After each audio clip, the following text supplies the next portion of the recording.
Hey everyone, welcome to The Next Level, a podcast from the Team Performance Institute.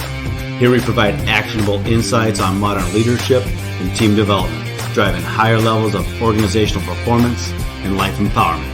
I'm your host, John Sanchez. Join me and my team as we take you on the journey to the next level. Hey, welcome everybody to the studio. I am here and honored to be here with the great Jonathan Sams, best friend, awesome guy, mentor to me, spiritual mentor, my spiritual Jedi master in a lot of ways. And today we get to be together and on the next level, talk about the podcast. Jonathan, awesome to have you here in the studio, my friend. Thanks for hosting me, John. I really look forward to today's conversation. Look forward to. So just a little bit of background. It is dang near impossible to go through Jonathan's background in less than about 2 hours. So I'm going to try to sum it up in about 30, 40 seconds. Jonathan Sams is an attorney. He's a Navy veteran. I've known him for about 12 years. Our children were in Cub Scouts together. I volunteered to be a Cub Scout leader, and he joined me in that voyage, being a Cub Scout leader together. It's great to have a Navy SEAL as your son's Cub Scout leader. We had three Navy veterans in our Cub Scout den. Me, you, Alan Stein, and side note, we had a lot of fun taking on an Army den leader. I think we beat him in pretty much everything. Every time. Everything we did. He wore Navy shirts his entire Cub Scout career. So we built an awesome friendship over a decade here in Lebanon, Ohio. Jonathan's a gentleman farmer. He got me into all kind of escapades you've probably seen. I do beekeeping. This guy's fault. Brought me to our church, Access Church, which I absolutely love. Brought our children to that. We started doing youth group at our house. Their kids, our kids, have basically grew up together, spent time. Jonathan has closer than cousins. Yeah, close. Yeah, really closer. Yeah, that's a good way to put it. I love that. Closer than cousins. We've had some really fun vacations together, family adventures together.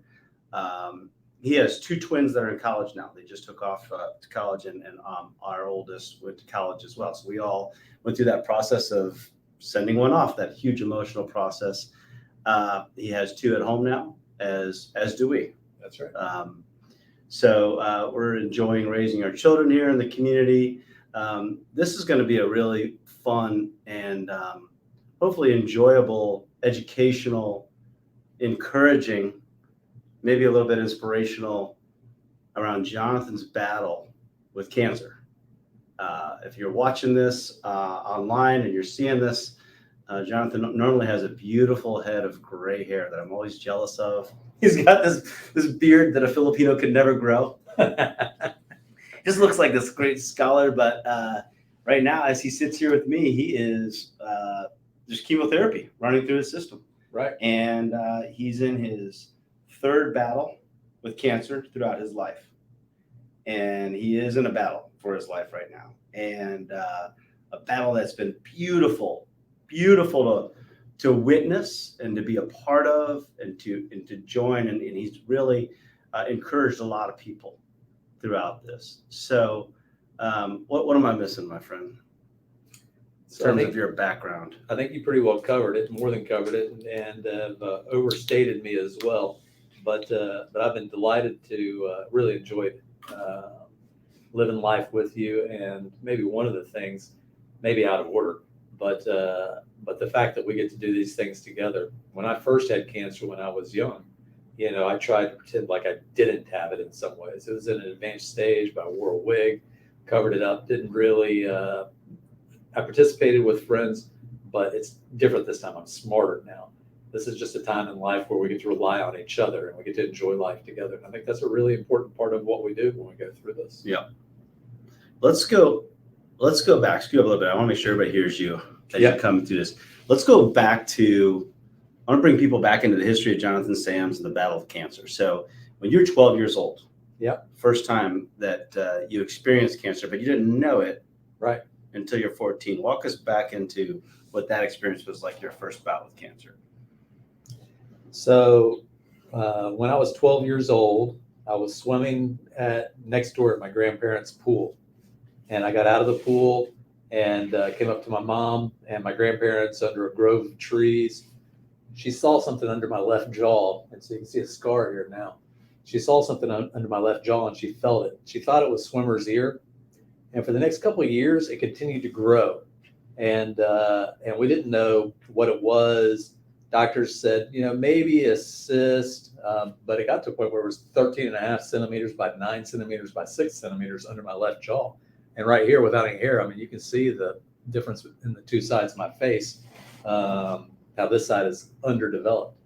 Eventually, I could pull the tumor out and put it on the outside of my jaw. I mean, it was big, it was unsightly, made me feel uncomfortable around other 12, 13, 14-year-olds. I can't imagine that 12 years old. Yeah. That's a very formative time for appearance. That's right.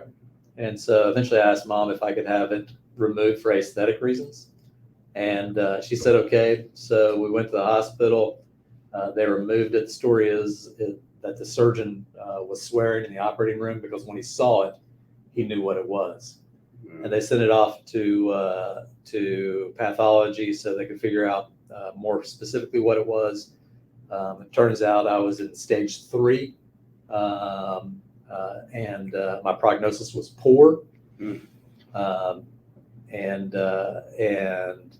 they did a staging laparotomy on me. So they removed my spleen, my appendix, my gallbladder.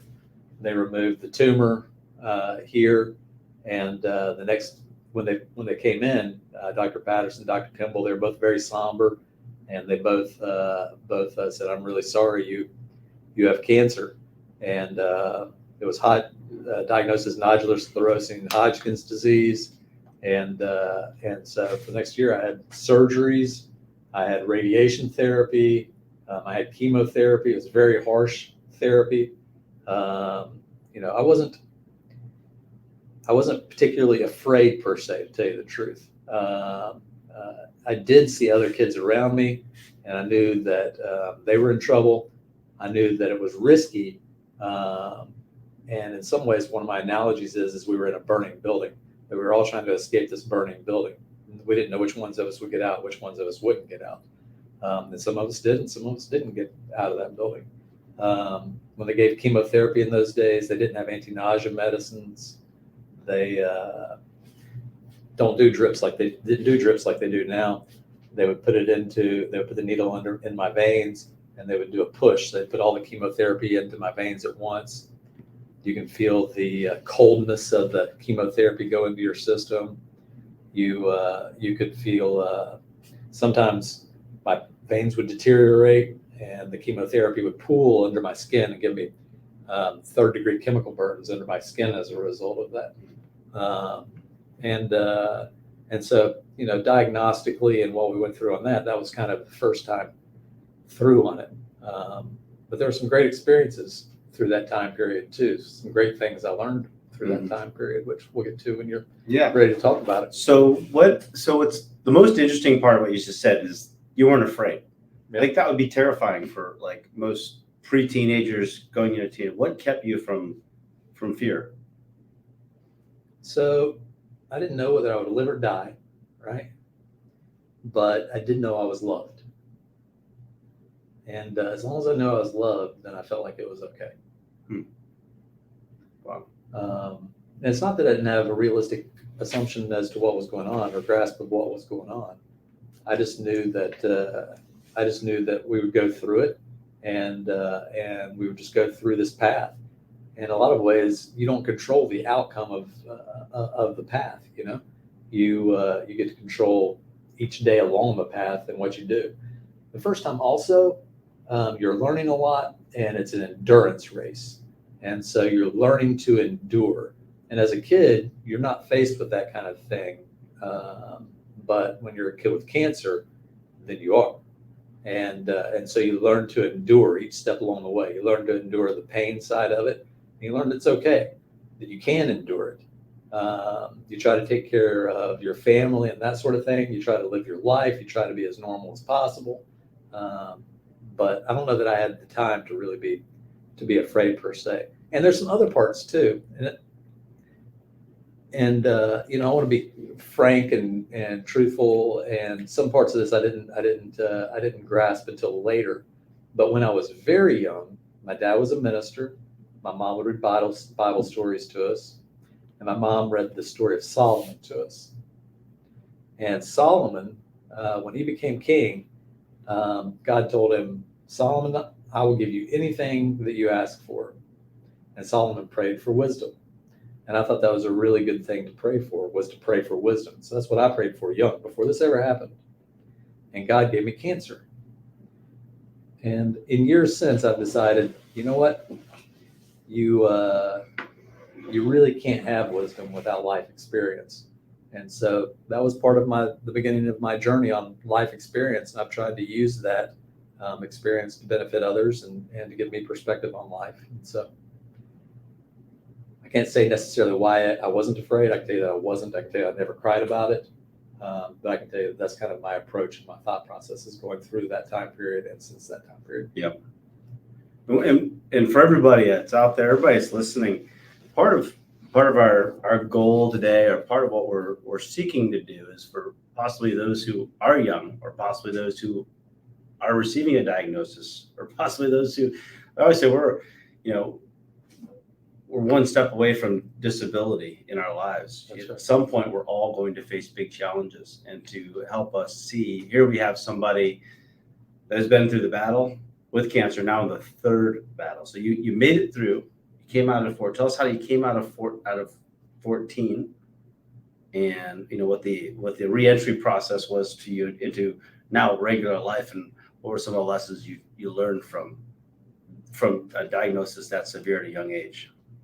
Yeah, back to your prior point, I definitely want people to know that when they go into a cancer battle or any battle in life, that there is hope on the other side, that there are good chances that you're going to survive. And so don't be desperate in any battle in your life, right? Okay, you're faced with a battle. We can't change the fact that you're faced with a battle, but we can change how you face the battle, right? Mm-hmm. And so turn and face it and have courage and do it, because you have a life to live. And so what you brought up is a really important thing.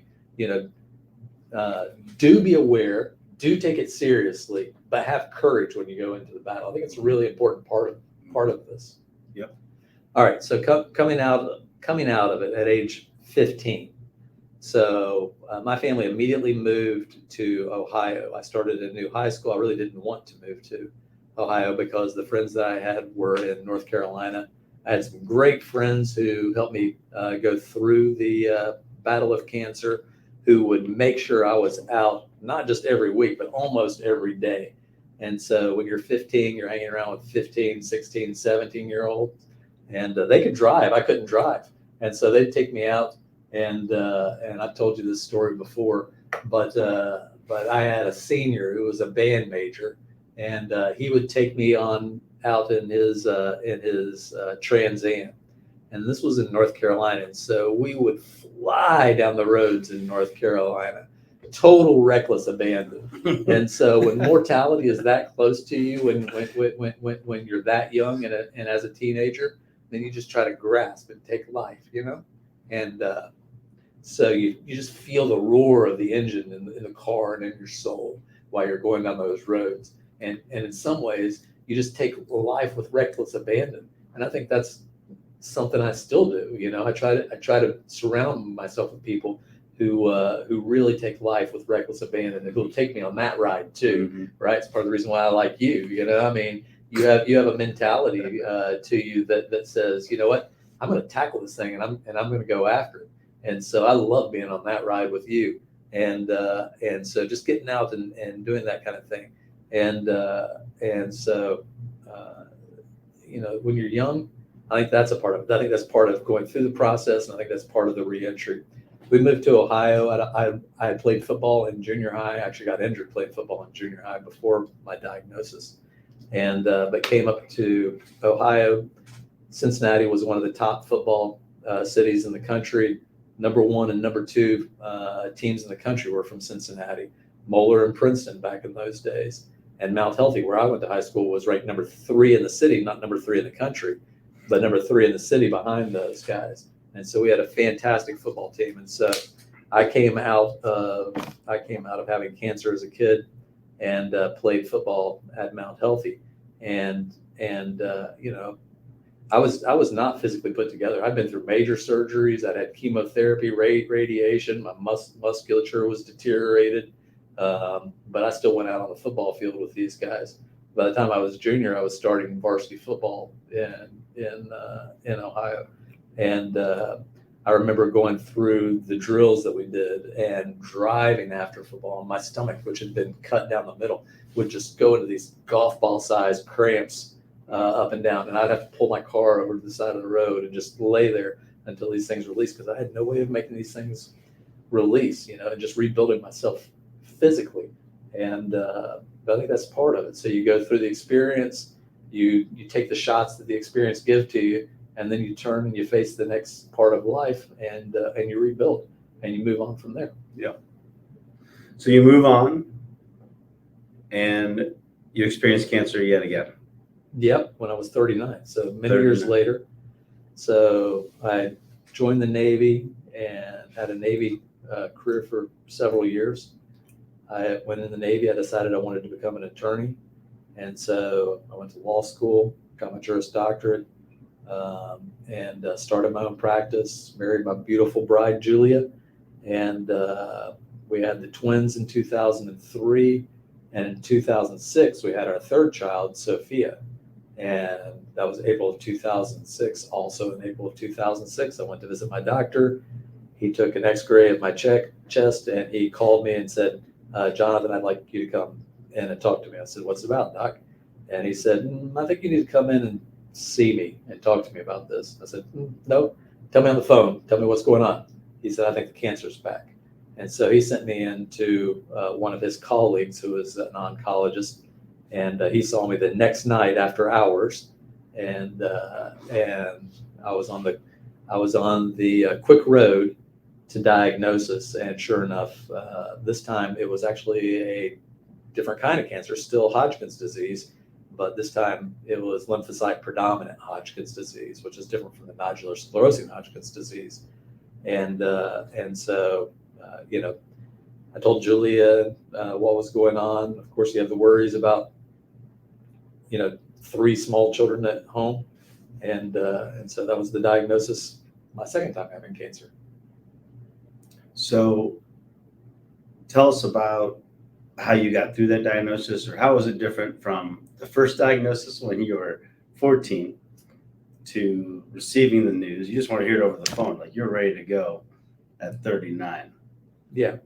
So as far as getting the information, I don't need to be coddled on the information. Just tell me what's going on so I can begin to address it. And of course, it's worrying. Like I said, I have small children at home. I have a wife now, people who depend on me. And so I really don't worry about myself on this, but I do worry about my responsibilities and how I can live up to those responsibilities, both during what's coming up and with the risks associated. And so I would say actually the second time in some ways was a little more challenging than the first time from those perspectives. Yeah. But still not something that I felt that I wouldn't survive. Yeah. I felt from the outset that I would survive both times. Both times. I actually felt that I would survive both times. You don't know, but you still go into it I still went into it with a level of confidence. Yeah.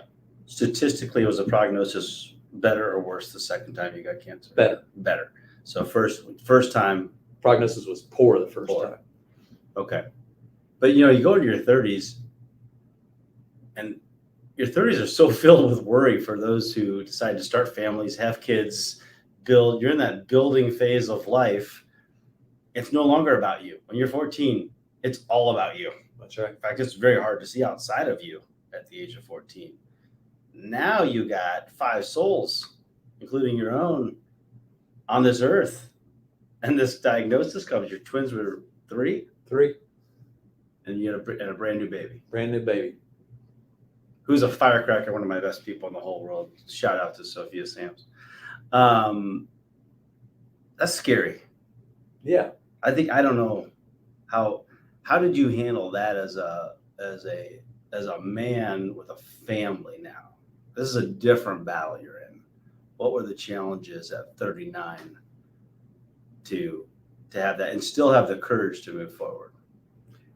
So, as you know, one of my better qualities.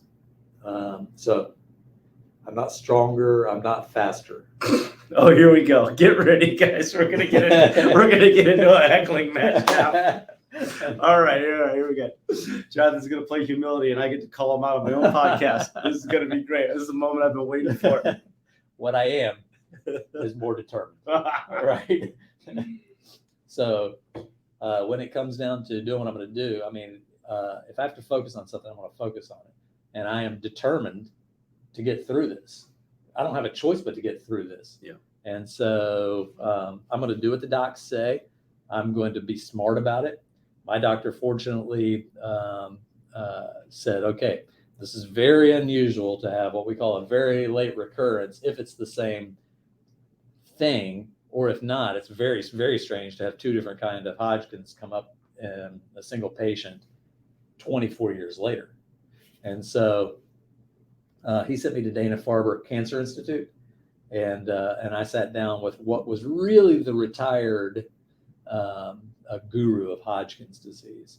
And he was really smart about it. He basically said, don't kill yourself treating yourself because you're going to run that risk. And so we went through and developed a treatment regimen, and I went through that treatment regimen. When I was facing the diagnosis up front, I was determined to get through it. I was going to do what the doc said. I was determined to keep living life, and I'm also the sole breadwinner for our family. And so I had to keep my business going. I had 11 attorneys working for me at the time, and so I had to keep that part of the business going. I had 6 staff working for me, and so just focusing on the things I had to do while also treating myself. So I had a very process-oriented life. I had a life where I had to be strong. I had a life where I couldn't just lay in bed. I had to get up every day and move forward, and I was determined to beat it. And so, like I say, I'm more aware and more concerned, but once again, I'm not afraid because I have something to do, and I'm going to accomplish it. Yeah, this goes, in talking about and studying resilience and studying adversity and studying like all these things. And there's, everybody wants to know, how do you get through that toughest time? How do you get through an awful period of your life? How do you get through it? And a lot of it points back to having a sense of purpose. That's right. Having a sense of who you are, why you exist, the why to your character, what you're all about. And, the steadfast determination that you do have. I thought I was going to have to beat you up because you're going to get humble with me. But that steadfast determination to move forward. But your purpose at this point, now you're in your 30s, and you got 3 kids, and you're the only breadwinner. And it's getting up every day. How did you do it? What are some of the ways that you got through that? Okay, so of course, I'm a faith guy, right? Mm-hmm. And so I do trust in God, and I don't, and it's not always the outcomes that you want or the outcomes you expect, or even the process that you want. Sometimes the process is very challenging, but still you got to kind of rely on the sovereignty of God. There are, once again, people around me who love me, and so I rely on them as well. And then each day, you don't live an idealized life. None of us live an idealized life. We don't live a theoretical life where everything is perfect. Oh, watch what's going on television, so I'm going to live that perfect life.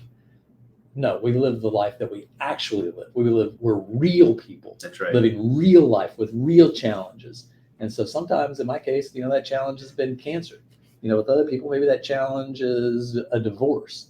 Maybe that's a different health challenge. Maybe it's someone in your family who's passed away, or someone in your family who is facing challenges that you struggle with. Mm-hmm. Maybe you lose your job. Whatever it is, right? You don't live a theoretical life. You live your life. And so the question isn't what would a theoretical character on TV do? What are you going to do, and how are you going to keep living your best life to accomplish things? And I think that's really important. And that's what I was doing. Was I tired sometimes? Yeah. And when I was tired, I had to rest. No question about it. Mm-hmm. But when I could get up and I could move forward, then I would get up and I would move forward. And the choices I had to make in order to treat myself, I had to make those. And the choices I had to make in order to take care of my family, keep them confident and moving forward. I mean, that's part of my leadership responsibility to my family to keep them going. And so there's no question we're going to keep doing that, and we're going to keep moving towards those goals. Yep. It kind of makes me laugh a little bit around you and rest. Those are two things that I don't put in parallel ever. The biggest challenge for Jonathan Sams is to sit still. If you saw the two of us, our two little gentlemen farms together here in Cincinnati, Ohio, one is flourishing with all kinds of activity. It looks like I'm standing still when I'm standing next to Jonathan Sams. And you and rest kind of cracks me up. But I do think it's part of the path, right? I do think that's part of the wisdom and part of what you get when you rest. And a lot of people that tune into this and like to listen to these things, these are super overachievers that are coming to say, like, how do I bring my life to the next level? And sometimes going through adversity and being forced to sit back, not move, not be able to do what you think you should be doing, what you think you should be doing to forward your life actually does set you into a place where you can see things more clearly. I think that's true. I think you have to reflect. And I can speak a lot about past events, but that's all in recollection now, right? Mm-hmm. What I'm going through now, I can flat out tell you that I'm going through, some pretty harsh chemotherapy, and it will knock me on my back where I'm just staring at the sky saying, okay, I guess I'm going to stare at the sky for a little while. I don't have a choice on this one. I'll get up when I can, but right now, this is the time to stare at the sky. And yeah, you do get to, maybe I'm just dense and it takes more than one time to teach me lessons I ought to learn. But you do reflect on things, and you do think about, how things ought to be and who you are. Maybe you should stop praying for wisdom. Yeah, I'm telling you, because when you do, you're going to get it. I love your prayer. God, give me humility, but please don't make it too hard. That is exactly my prayer. You know exactly right. God, make me humble. Don't let me be arrogant, and please don't make it hurt. So let's walk out of 39. You beat cancer again. Yeah. Or you push it back again, right? Let's say you beat it. Tell us that process. How long were you on chemo? How long did that last? How did you get through that? Yeah. So most of 2006, I was going through chemotherapy. And in November of 2006, I had a PET scan, and they said that the cancer was in remission. There was no sign of any tumors.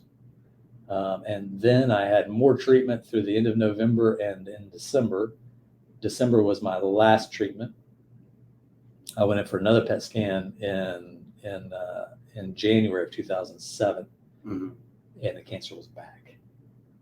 And so in 2007, I had recurrent Hodgkin's disease. Now they stage cancers, and this may be imperfect. My description may not be medically correct. It's my understanding of it. They stage cancers, stage 1, 2, 3, 4, and then recurrent.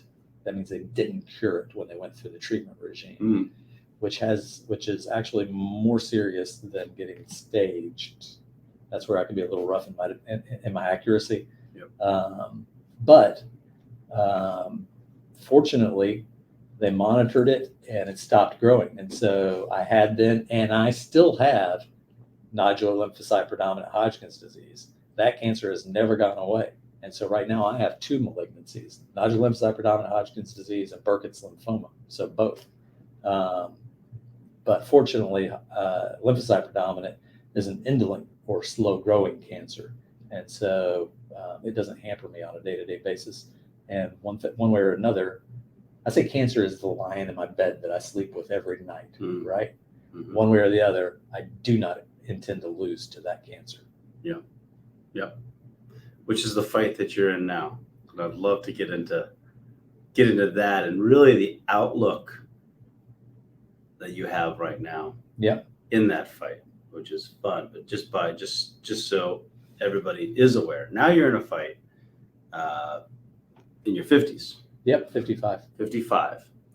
And you're getting ready to go on vacation. You're actually doing a speech overseas. I had a board meeting overseas that I was invited to be a part of. And we were invited to be there from May 8th to May 13th. And I've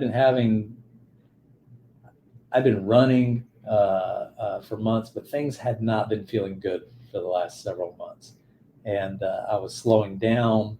I was at a point where I would run a mile, walk a mile, run a mile, walk a mile, run a mile, walk a mile, where I'd gone from a point where I was running 6 miles during weekdays and 10 miles up to 16 miles on weekends. And so it was a big difference.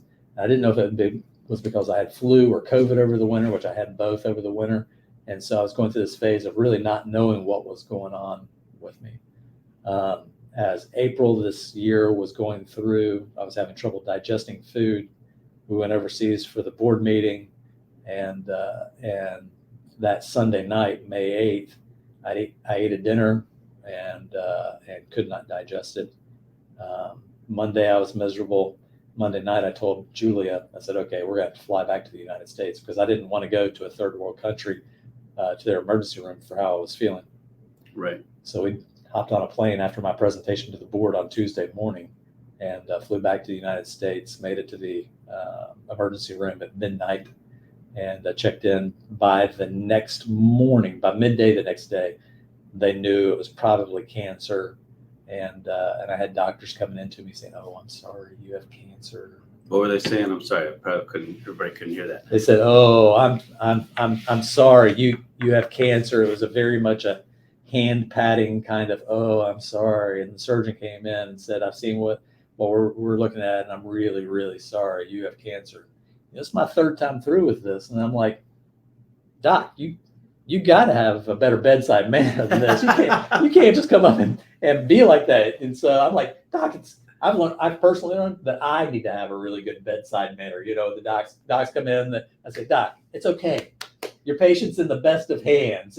It's all right. This is the 21st century. We have really great medicine. Buck up. I think everything's going to be okay." So this is one of the greatest parts of this. So this is what we have been waiting to get to, is because here comes a doctor come in and go, "Oh man, I got to tell this 55-year-old man he's got cancer." And here comes the tables get turned on this poor doctor. This patient, Jonathan Sam's like, "Hey, let's work on this. Let's work on your delivery on this. I'm going to teach you a few things." And you've taught many people, including myself, a few things on this. So there's a great post on Facebook that you put on, and it went viral. And I'll be very frank and honest. Jonathan Sams does not want to be an inspiration. Right. He wants to be an encourager. And I got to spend a little bit of time talking about this, mostly because it's important to this guy, although you are an inspiration to me and many others. The encouragement is the goal.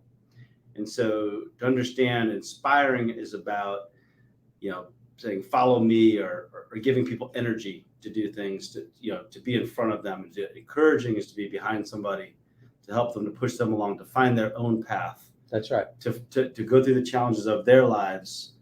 And that's the purpose of really what we're trying to do, is help people see that challenges are challenges. They might be cancer. They might be the loss of a loved one. They might be bad grades, or being bullied right now by, social media. They might be just not feeling like yourself, or aging, or growing, or losing anything. Those are your challenges. The goal is to be an encouragement to you throughout these challenges, and the way that you look at life, and the way that you go towards life with this outlook. We are using this opportunity of a cancer diagnosis to I'm highlighting one of my best friends, a great man. I get a little bit emotional and talk about this guy, but I'm highlighting somebody who I really respect, that's in a battle, in a fight, in a challenge. I can't take away from that. This is chemo running through his body right now. And yet the outlook is so positive and so strong and so neat that it's not about outcome, it's about outlook. Yeah, that's a really good way to say it. So you're right. So inspiration is totally the wrong way to look at me. I'm just an ordinary guy, living the life that I've been given to live, right?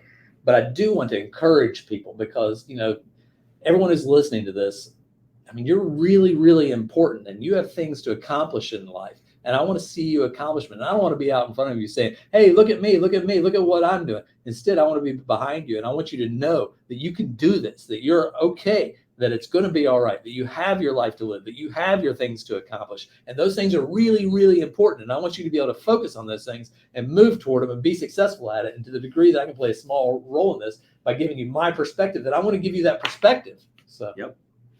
Beautiful. Let's get into perspective. And I'm going to use a cheat sheet from what was posted by you on Facebook. And again, this wasn't, please understand, this is never for the glory of Jonathan Sams. This is for the encouragement and help to everybody else, which is really fun. I know that it's been a struggle of the year, so I just keep bringing it up.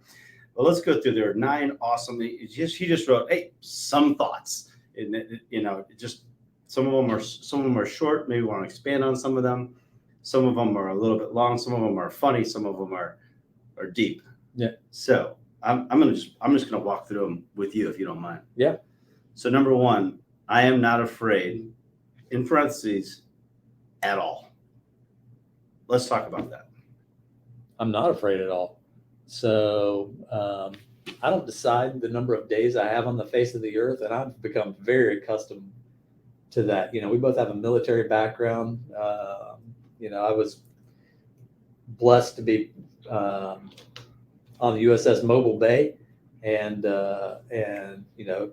we served in combat during Desert Shield, Desert Storm. I've been through the Strait of Hormuz. I don't know how many times, John, maybe 150 times I've escorted tankers to the Strait of Hormuz. I've had cancer now 3 times, and challenging diagnoses that I've made it through. I don't have time to worry about some of that, and I can't curl up in a ball and say, oh, I'm worried. What's going to happen to me, right? I've got things to accomplish. I'm not afraid. I just want to keep on doing positive things and helping people and live the life and live the mission that I've been given. And so anything else is a distraction. So being overly worried about myself is not a good outcome. I'm also confident in my faith. I believe in the sovereignty of God. I'm also confident in my kids, who I have largely raised at this point, and the people around me, and the structures I've built, and that we built together, and that Julia and I have built. And so I'm not afraid. I just want to make sure that I use this experience well. Yeah. Yeah, I think you're using the experience extremely well. But let's say I got this diagnosis and I came to you and I said, I am afraid. How do you help me through that? How do you keep me from balling up into a little ball in the corner and getting out?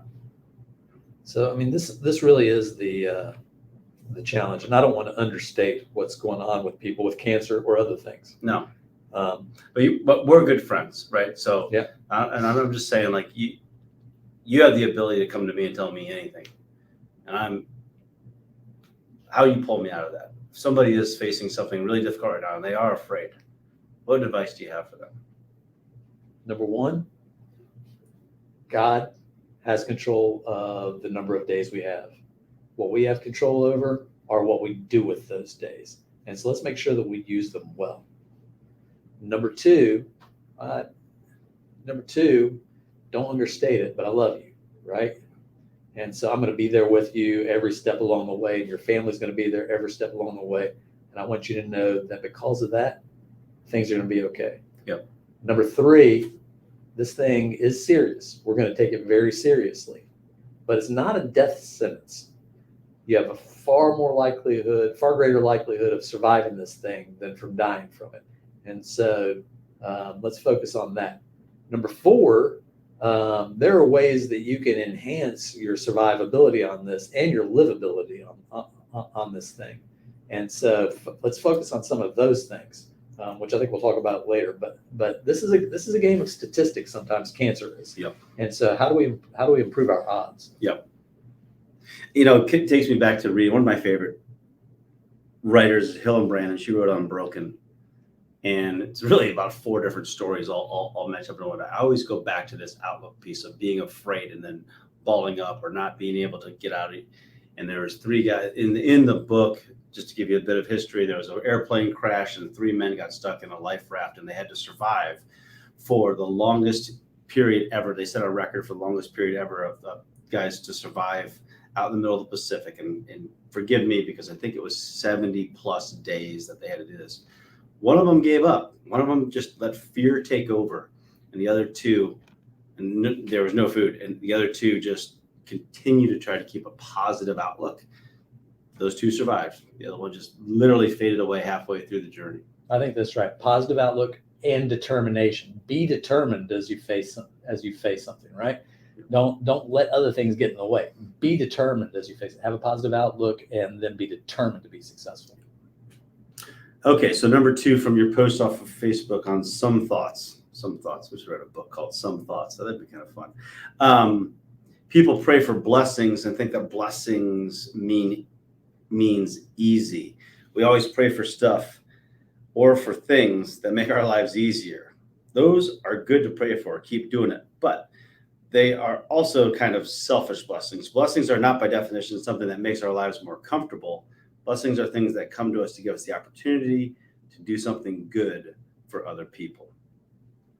Yeah, that's exactly right. I agree with me. I wholeheartedly agree with the record.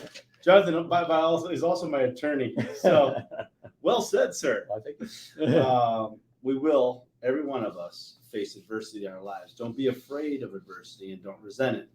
There is opportunity in everything. Well said. You want to add anything to that one? So people see things as being, oh, that's positive, oh, that's negative, and that's not necessarily true. So positive things you might think are positive, you could win the lottery, and guess what? You could waste your life. Or you could have cancer, and you can actually use that to benefit people. And so what's positive and what's negative? Everything is opportunity. It's not a question of whether it's an opportunity. It's a question of how you use it. That's right. That's right. And through the value, through the course of your life, you go through these great moments where you have these awesome things that happen to you. Your child's born, you get married, you get a promotion, all these great things that happen. You go through these really dark times as well. And if you had to really go back and dissect them, some of those dark times really were the more formative times to make you to really pull out your true character, who you are, helped you get through things later in life, much like your journey, right? 14, 39, 55. That's right. So the things you face in life, challenges, right? Number one, it gives you a chance to improve yourself. Mm-hmm. Number two, it gives you a chance to be an example to other people. Number three, I think with most of us, if we were honest and we look back, that things are not accomplished in the easy times. That things are mostly accomplished through challenge and through difficulty. So when there's something to overcome, then there is a story to tell. There is a purpose on the other side, and you have the opportunity to accomplish something. So this is a challenge right now, but it's not anything other than a blessing. Back to the thought before. Yeah. So how do you use these things in order to have a good part of your story and a good thing to move toward? Yeah, it's huge character development. Yeah, I'm reading River of Doubt right now about Teddy Roosevelt, and he was upset that he didn't have like a presidency, or there wasn't a massive crisis during his presidency. He was like jealous of Abraham Lincoln, and all these like previous presidents that went through something that was just so tough, because that was their opportunity to rise, their opportunity to do something. Greatness is accomplished through challenge. I mean, there's no question about that. Yeah. Greatness is. Have you ever heard this? Greatness is accomplished through ease. That's pretty good. I've never heard that one. No, it's kind of. It goes against my life experience, right? Of all, and everything that is super hard. And now, both of our children are all two of your children, one of mine, in college now, going and facing the world for the first time. We let these three go. We thought, you got all the tools in the world. You got all the structure. You got everything you need. Now go get your butt kicked. Go out there and just get throttled by the world, because it is going to kill you in a lot of ways. And in that fire, that steel will be forged, and you will be stronger. That's exactly right. We've done everything we can for you. We, try to love them as much as we possibly could. All right, number 3. This one just speaks to my soul. This is like from the Lego movie. every day is an awesome day. It is my responsibility to live up to it. Yeah, man. I mean, that's it. I mean, today is an awesome day. Does it hurt? Yeah. Okay. So it hurts. Do I have neuropathy? Yeah, sure. Okay. I have neuropathy. Today is better than it was a week ago. You know, a week ago was really tough, but it's still an awesome day. And so what am I going to do with this day? Right. And so it's my responsibility to do it. It's not just my opportunity. It's my responsibility to live up to it. Yep. 100%. One of my SEAL team buddies, one of my buddies, my bud's class buddies, when I went through SEAL team training. When I went through, he was 38. I was 20, early 20s, 22. He was 38 years old going through Hell Week. Hell Week is a 5-day event that is the most physical, brutal week of any person's life that I can possibly imagine. And he made it. He was just an absolute stud. He makes it all the way through, and throughout time, we stay very close. He's great. I think he's a little bit older than you now. And his name is Tom Smith. And Smith, if you're listening, this is for you, buddy. He calls me. He says, one of the greatest lines ever. He said, "How you doing?" I said, "How you feeling these days, Tommy?" He's like, "Great, big Irish guy. Great. I'm all in one piece. And all of it hurts. like every piece of it hurts." It's so great. It's like so true, But with that, I'll just take a moment to talk about the gift of our bodies, the gift that we've been given of this space that we get to rent, which is our bodies. And if you've done things like I have done, or if you were an athlete, or heck, if you suffered some traumatic car accident or something, your body might not be moving the way you want it to move. And as you get older and you get into age, it's a battle. And I had to take a whole different change of life in my 40s, and I'm almost into my 50s now, to go, and I got to become friends with this being that's carried me around my whole life. I've watched you go through that. That's true. That's been a challenge for you, because you've always been so physical. Yeah. And now you have to actually protect that body that you use so much. Yeah. Yeah. That's right. It's like this crazy new, like for the first time, let's say for my entire life, my physicality was a big part of it. And, being a good swimmer, a water polo player, and then becoming a SEAL, being physical and being able to do things or go to the gym and just feel good about being physical. That was amazing. And then all of a sudden I lost that physicality. I had to go through major back surgery. I had to I had to sit and not move for a couple of years. And I had to stop and actually thank my body for the adventure that I got to go on up until this point. Yep. It's easy for us to sit back and say, it's killing me. I need to go. I want to go. I want to go do that. I want to be able to walk that way, and I can't do that right now.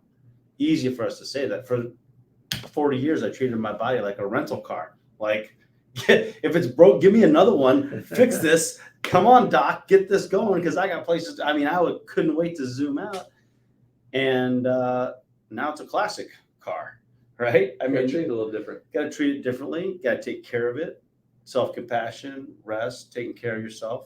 Rest is something we both struggle with. Well, and to that point, I think that really does play into this. How do you define yourself within the confines of who you are, right? Not who you were, but who you are. How do you define yourself in that, and how do you pursue life's mission within that?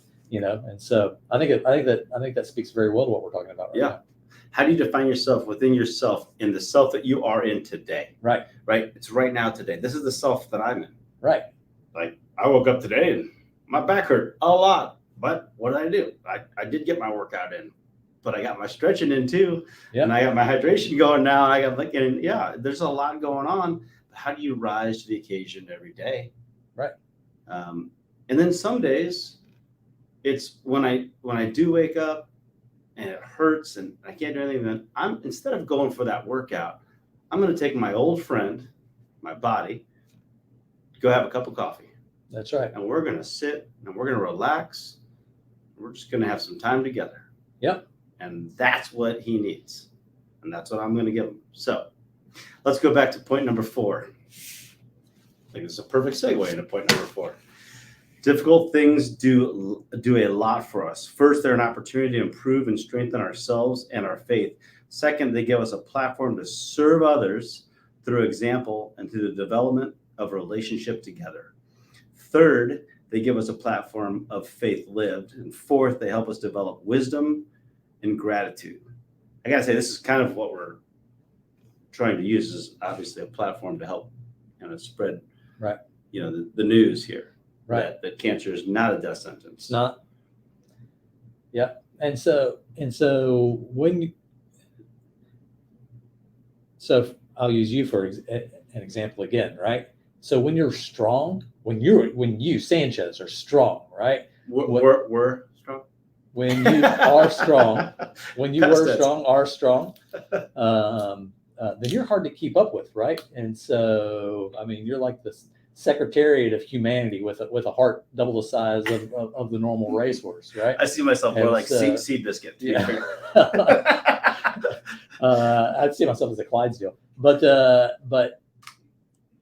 so it makes all these really great things about you really difficult to approach, because it's hard to keep up with you. Only when you become vulnerable are you really able to share some of these things about yourself with other people. And so when we're all vulnerable, that opens ourselves up to be able to walk with other people, because other people we need to be able to relate together, right? And walk journeys together. And so this time of vulnerability is not accidental. This time of vulnerability is really important. And so how do we use this time period with cancer? How do I use this? And thank you for giving me the opportunity and the platform today to be able to talk to people. And so if you're hurt, then it gives you an opportunity to talk to other people who are hurt, and people who are living on the top of the world. That may not even be a good time to talk to them about their life's mission or where they're going. But when they are hurt and they're vulnerable, then they need to know that their life has value and they're moving forward. And you have the opportunity to use that as a platform to talk to them. So, yep. I love vulnerability and humility. I think in terms of leadership, like those are real strengths. Somebody who can be humble, and I'm talking really humble. Like we could say, oh, humble, I don't, take credit here or there, right? But the humility to admit your mistakes, the humility to listen, the humility to open yourself up. And vulnus is Latin for open wound. It actually means open wound. That's pretty strong. right. If you really dissect that word, that is being like really showing people your inner self. And in that inner openness, you can create connection. Yeah, because if you don't have an open wound, then you say, okay, everybody follow me, and everyone will blame you, and everyone will judge you, and no one will take the journey with you. But if you're vulnerable, then they'll take your hand, and you'll go on that journey together. And if you're going together, then you're both working on it. And you're a lot stronger together than you are separate. Yeah. Amen. All right, number 5, one line. I love living an interesting life. That's true. That one made me laugh. I'm like, that's great. You only get one. I mean, why live a boring life? So yeah, very interesting, multifaceted. So here's another great thing in life is, as we go through, the multifaceted nature of life can be so fun. Like you've got me into, I went over to your farm. Geez, I don't even know how many years ago now. Come on over. There's always something going on at Sam's farm, by the way, always. And what are we doing today? Well, Jonathan looks like an astronaut or one of the guys out of ET going and things. He's got a bee suit on. He's walking out to a hive. I'm like, I'll come with you. Like, oh yeah, I'll come along with you there, neighbor. In true SEAL fashion, without a bee suit on. That's true. He just stand over there, and he's ripping open the hives, and we start pulling out all this comb, and all of a sudden we're spinning, and honey's flowing, and I'm like, this is cool. I can do this. This will be fun. And in no time, I had my own hives. Yep. Started doing my own stuff, having fun. Just started a whole new path. We built things together. We started to raise chickens together, built a chicken coop together. Then all these things in those things. It wasn't about keeping bees. It wasn't about keeping chickens, which, by the way, didn't survive. My dogs were a little bit stronger than my chickens. That's a whole other podcast. But was learning new things and being curious and going towards life with this really fun curiosity. Because something really special happens when, two knuckleheads are in a barn trying to like cut things and shape things to create things, and our children are watching because they were still young and running around. And you want to speak to a man of a million hobbies and how I come over and I'm like, what's he doing now? He's like literally building structures on his farm, literally building fence line structures, all this great stuff. It's always in motion. What drives your multifaceted nature towards just a million hobbies? Yeah, so I, like my son Nathan, am curious all the time. I want to see things. I want to know how they work. I don't just want to watch it. I want to learn it. I want to be a part of it. And so when it comes time to woodworking, I do woodworking. Turning wood, okay, let's go get a lathe and let's turn wood. Let's go. You want to build a barn? Then why aren't we building a barn? Let's do it. And so chicken coops, that's great. You want to build a solar kiln to dry wood? Let's do that. You want to mill lumber? Then let's mill lumber. Let's go. You want to raise steer? Then let's get out and raise steer. Now, along that path, I mean, sometimes you fall off a ladder, and sometimes a steer bucks you into a fence and your breath is knocked out, And so, like with cancer, many times in my life, I wind up on the ground looking at the sky saying, okay, that one hurt. Let's get back up. Let's do it again. Yeah. So great. All right. Number 6. I am so blessed by good and easy things too that it is ridiculous. I have an amazing family. I have incredible friends. That is all of you. I have great work and fantastic coworkers. I have a church that I love. I have a community that I get to serve. I have great doctors. Just blessed. Thank you, everyone. So blessed. Yeah, don't feel sorry for me. I got cancer, but that's only one part. And so, I mean, why feel sorry for me? Good gravy. Yeah, I've got challenges in my life, but that's a real life. Live your real life. Take the time to count your blessings around you, because I have a great family. I have great friends. I have great work. And so God's blessed me in so many ways. How could I ever feel sorry for myself? I'm just grateful. And I am grateful for the opportunity that I have right now with cancer. Cancer is not a curse. Cancer is a blessing. And so I just want to live up to the blessing I've been given. It's an honor to live up to that blessing. It's great. Let's go to point number 7 is on prayer. And in this, you talk about the interconnectedness of prayer. Can you expand on that? Yeah. So people think that when you pray, that it's from me to God, that's a line, and that's from God to me, and that prayer is a solitary activity. And then they think that prayer is from you to God and God to you, and that's a solitary activity too. But that's not true, because there's also this line that connects each other, me to you. And so when we both go before God and we submit ourselves to God together, then that's us together before God. And so that's a relationship issue between us and God, but also a relationship issue between each other. And that's an important part. Don't miss that. When you join with others in prayer, then you are joining with others. That's the point to that. And then doing it in submission to God together. It's the community. It's the community. It is community. And it goes back to really 14. Not being afraid. 39, not being afraid. I'm going to ask you, what got you through? And you said, I felt loved. I knew that I was loved. And that's the commune. That's the bringing together. That's right. When you bring that into, whether it be prayer, God, when you bring that all in together, it's like, is one love. It all, it gives you that sense of peace. It gives you that sense of belonging. It gives you that sense of, it's the only thing I've ever been close enough to be able to come to is through prayer, is to feel that. So it's like everything's going to be all right. That's right. That's right. And we as humans, we're constant worriers. People worry. Right. All the time. People don't think that I worry. People probably don't think that you worry. We probably worry a little bit less due to the crazy experiences that we've been blessed to have. But we're not built to go through this world without worry. But as you said in one of your posts, worry is never going to give you another day of life. It's not. Right? That's Worry is right. not going to help you.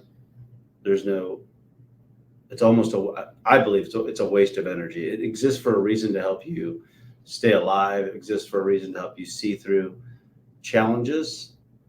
But for the most part, we spend way too much time, worrying about things that will never ever happen. Worry's not a tool to help you accomplish anything. Worry does help you put things into perspective, but that's all that it does. And so I think it's in Luke where it says, "Who by worrying can add a single day to our lives." So don't worry about the number of days. I don't worry about the number of days that God's going to give me. I worry about what I'm going to do with those days. Mm-hmm. Which brings me to point number 8.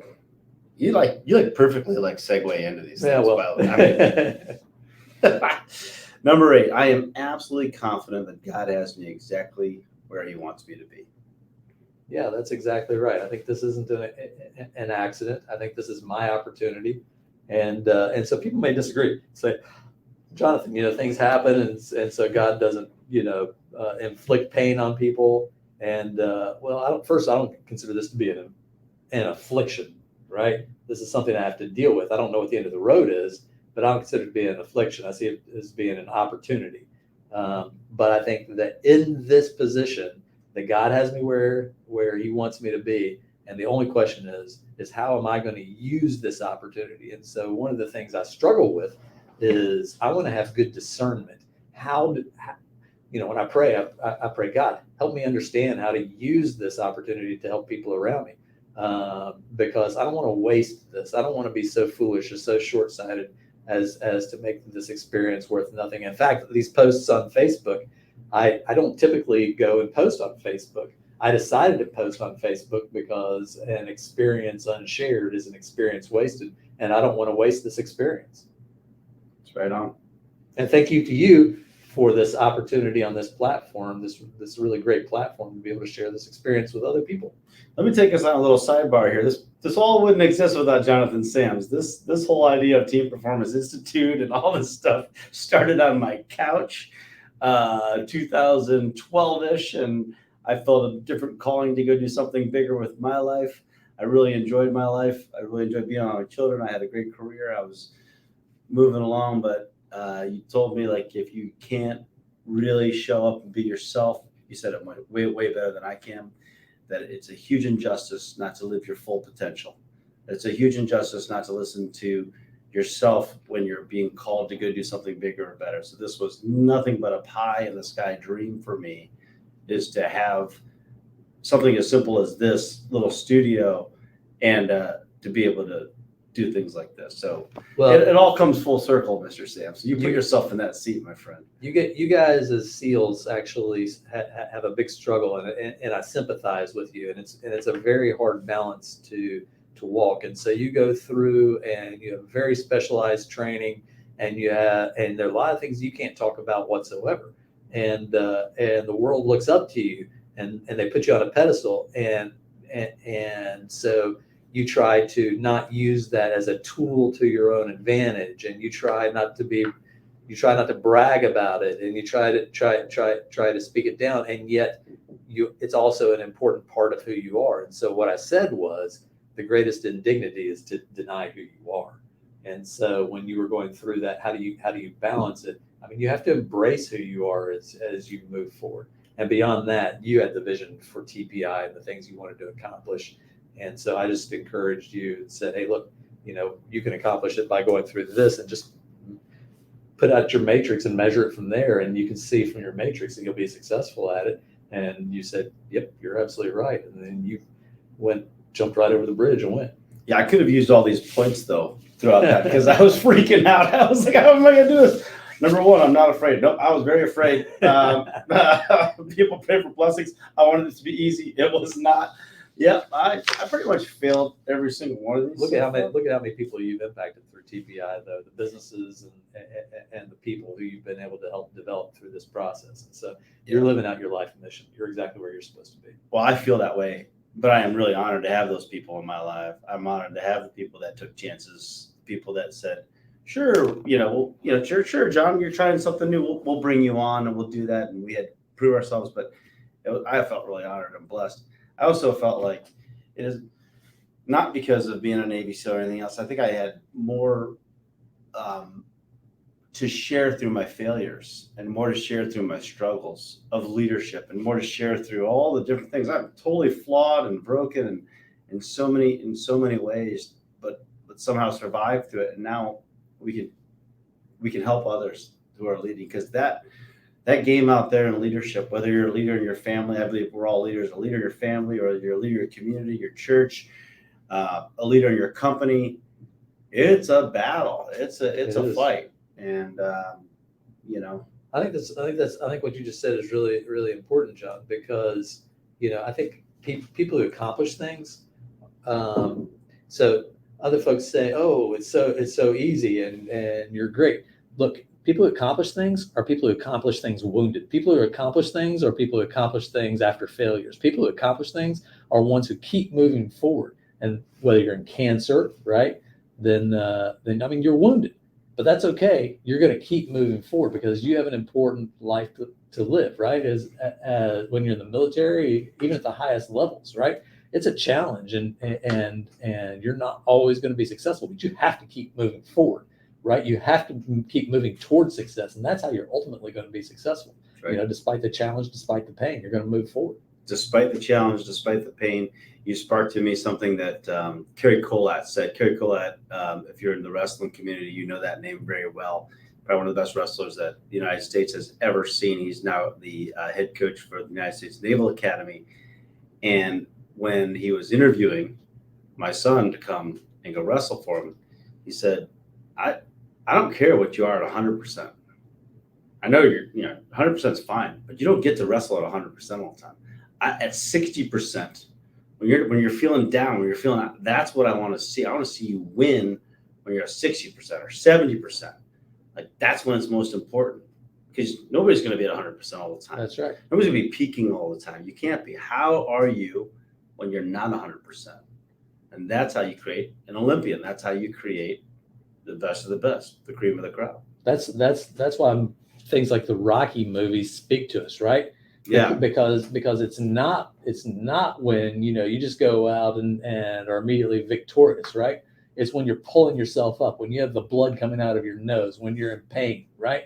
And you're struggling. And that's when you stand up. That's when character counts. That's when you decide who you are. And that's when you finally find what you're going to accomplish and how you can accomplish it. Absolutely. Which, in closing, or not just closing out this section here, is about being in the fight. Number 9, our last point from this great Facebook post is, I am nothing but honored to be in this fight. Right. We've kind of touched on a bit. You want to touch on that a little bit more? Yeah. So my analogy there is when you're a sophomore, in high school I played football, so it's my analogy that came to my head. When you're a sophomore and you're called by your coach to play on the varsity field, that's not going to be easy, right? It's going to be a challenge. It's going to be hard, but you're really honored by it, and you're going to do your best.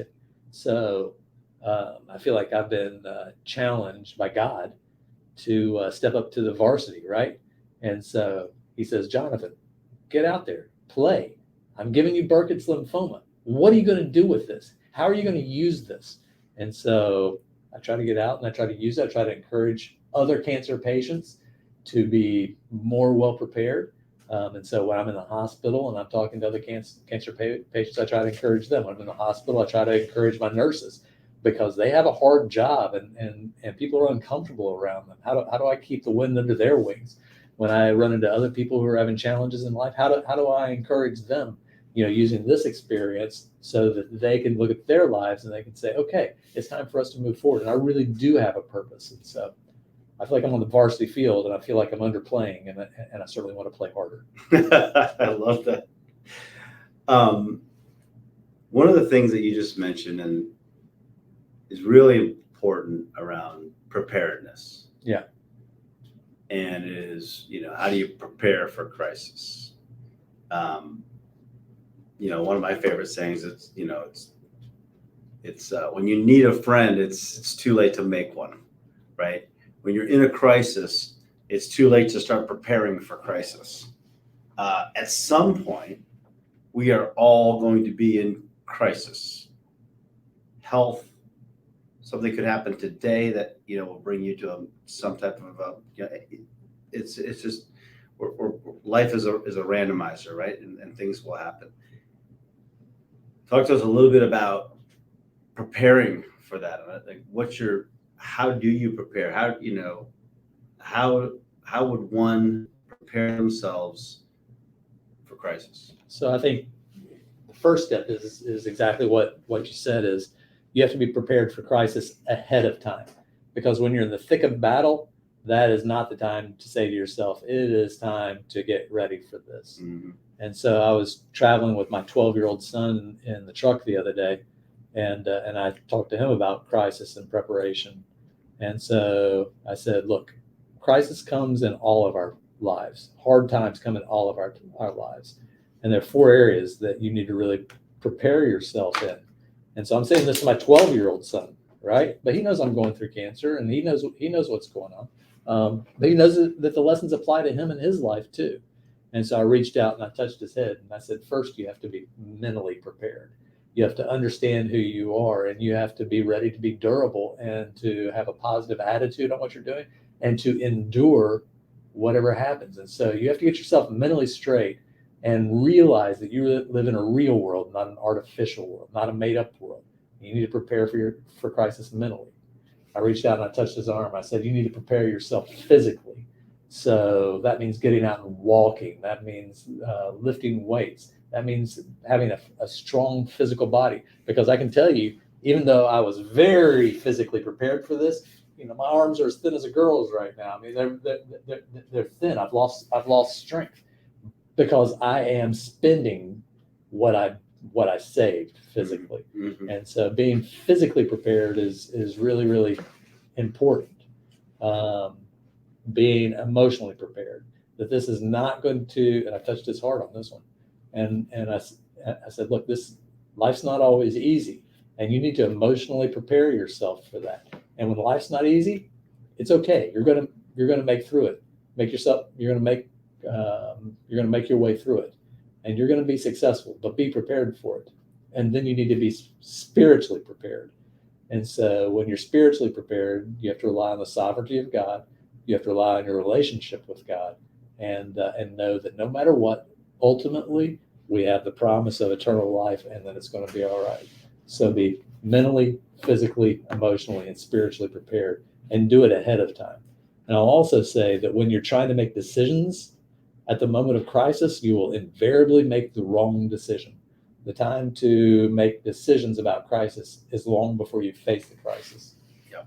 And you and I have an analogy of the soldier who, when the grenade is tossed, that is not the time to make the decision as to what you're going to do about that, whether you're going to throw yourself on that grenade or whether you're not going to throw yourself on that grenade. Soldiers who do that to protect their brothers, they made that decision long before that grenade was ever thrown, because your every instinct is to flee from it. But that's not necessarily the right decision. Yep. So this goes into our theme on encouragement, right? That our day-to-day lives can be seen as an incremental layering of preparedness. That you might think you got your Peloton workout in today to get better shape, or so you can look better in your bathing suit, but inevitably it helps build every aspect of your life. It could be preparing you for something bigger than you can imagine. You can look at reading, or look at building, or look at friendships and developing stronger relationships as these are the things that I should be doing in life. And we all hopefully know that is true, but also it's a way for aligning yourself. At Team Performance Institute, we have rules of engagement. Our second rule of engagement is surround yourself with the best people possible. That's not only to make life enriched and better, it's to create a safety net for when things go wrong. Right. Because we're all going to need friends. We're hopefully we don't have to go through this world alone. And my wife being a doctor, and she's watched a lot of people pass in the hospital all alone. And that just blows my mind. I can't get over the fact that we'd let any human leave this earth alone. Agreed. And maybe it's that goes back to what you're saying about being loved. That sense of love that really can keep you going. let's talk a little bit about, you touched on a little bit.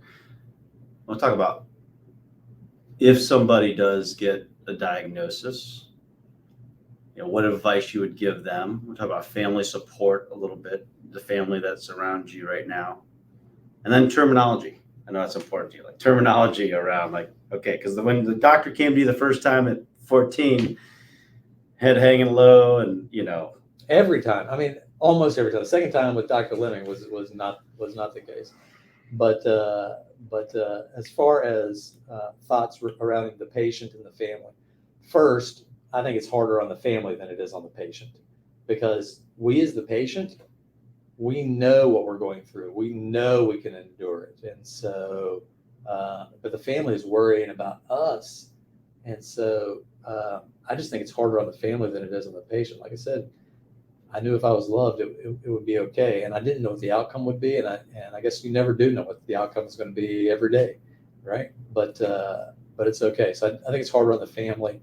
And so I think both the patient and the family need to just love each other through it. As far as terminology, so I think that doctors need to come to their patients with a lot of confidence, and that doesn't mean they're not realistic.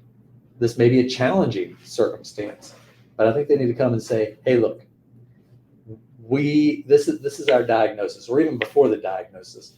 These are going to be the steps that we're going to take you through towards diagnosis. We're going to move quickly on this. I want you to know that we are excellent doctors, that we are relying on methodologies that have been tried and true, tested to the scientific method that will give you the best opportunity for healing. You individually are important to us. So you're not just a statistic. You're not just, a lab rat, that we care about your health, that we are actually physicians. We're not just scientists.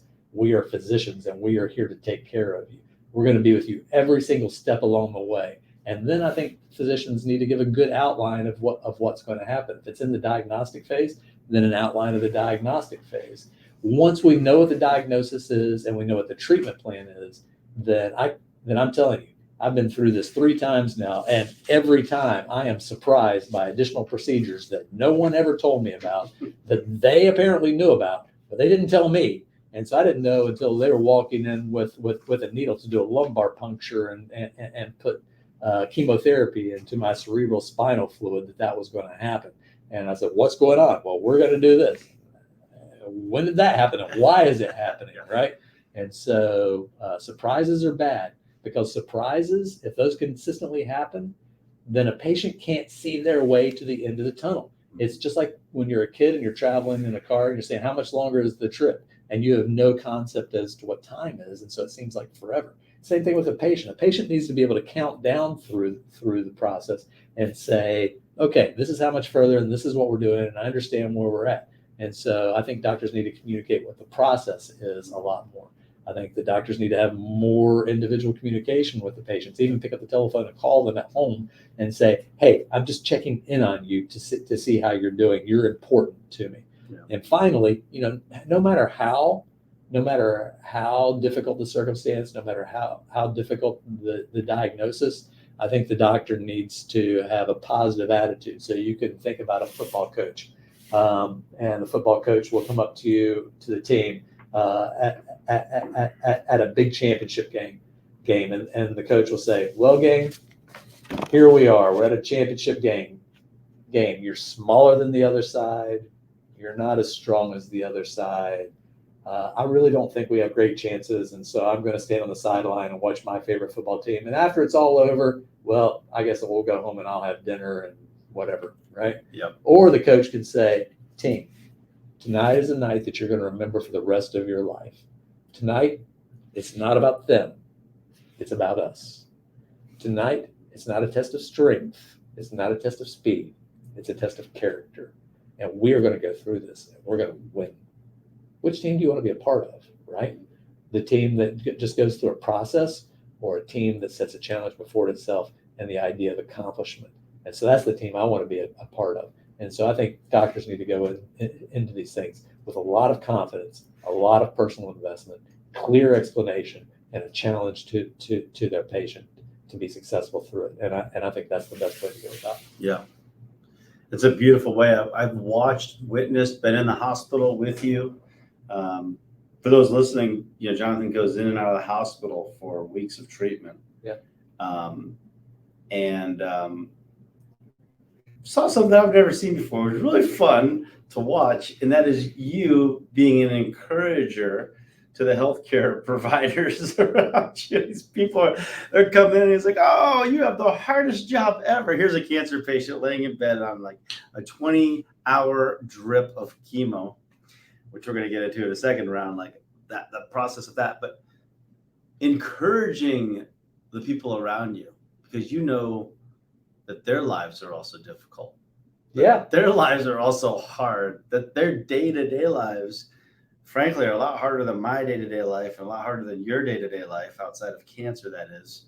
So, oh my gosh, these people are every day in these hospitals dealing with oncology and real hard stuff. And patients' families who are worried about them, patients who are in pain, patients who are going through medical procedures they have no familiarity with, families yelling at them, patients who sometimes can't get out of bed, patients who code on them that they have to go in and try to bring back, patients who die on them. And then on top of that, you had COVID over the last couple of years. And so additional protocols associated with that, and additional workloads, a decreasing employee base among nurses.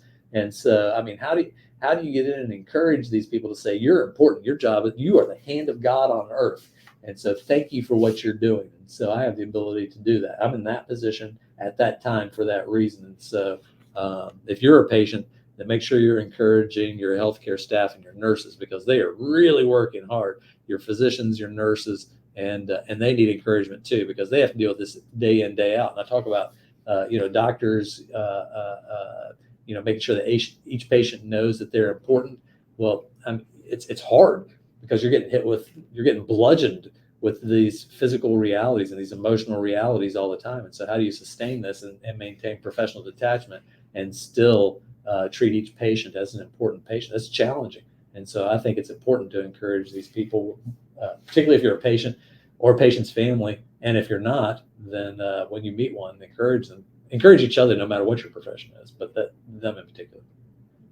Yeah, that's beautiful. I think it's a good way to kind of wrap this up. It goes back to our overall mission around encouragement to those around us. Very selfishly, I get all these phone calls and texts. How's Jonathan doing? How's Jonathan Sampson? I'm like, he's doing great. You're doing better than most of us. I don't know why.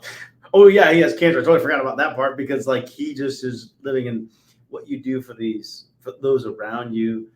And a perfect, very physical living example of it is those healthcare providers that are in there. Have been through a lot, and you can see outside of yourself, right? You see outside of yourself in one of the hardest times in your life, and that's a true that's a true win in character.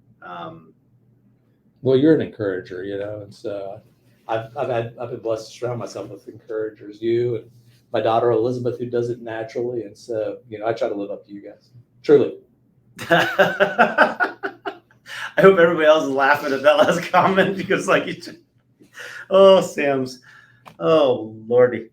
All right, so I love to finish podcasts with a couple things, but before I finish this one, wrap this one up, I'd love to say, like, in the hospital, you've been doing something very unique when you go in, and then you've been walking, and you only have a 300-foot corridor to walk, right? So we're talking, football field. That's it. 261 feet. That's how far we measured it. 261 feet.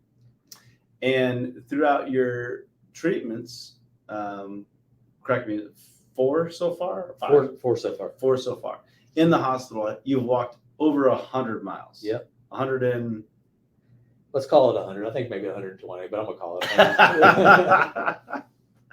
We're going to call it 100 plus miles. So far, 100 plus miles. And that's all in encouragement, right? and you started to encourage other patients Yeah. to get out of bed and walk, to not see this. This is a living example of going through something that you could consider extremely, I don't know, like tragic, and seeing it in a different way, and then yet encouraging people through literally walking through the halls of life in a very encouraging way. So I've had a chance to walk up and down the halls, and the nurses will come to me and tell me thank you for doing that, because when I start walking, then other patients will look out and they'll say, "Who is that? What's he doing?" And the nurses will tell him, and then I have other people who come and they start walking too. So the next thing you know, I've got a track team of walkers walking up and down the halls out there. And so, number one, prognostic opportunities are better for people who walk than if they don't, if you have cancer. And that's something I found out from one of the physicians last time I was in.